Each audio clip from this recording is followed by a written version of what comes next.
Hi, Kia. Great question. I realize that those lines are matching up with the text, but not the PDF or No Fear Shakespeare that we have.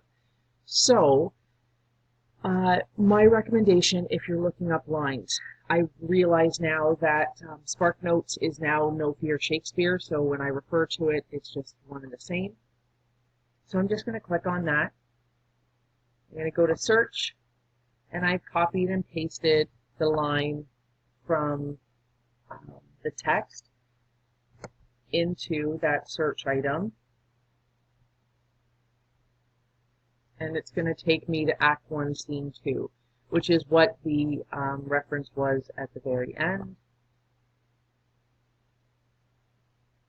And then it should take me to the right page where I look down,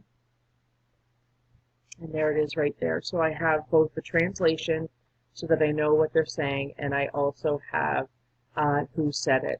So I hope just by narrowing it down, by doing a search within that, that you're a little bit more successful. Sometimes you may have to do a little bit of recon, go into Google, just put in that quote and see what else you can come up with. If it's not this website in particular, what other websites can point you towards what it is or what it's saying. Okay? So I hope that was a little bit helpful. And message me if you're having any challenges or not able to find one or would like to talk through one. Thank you.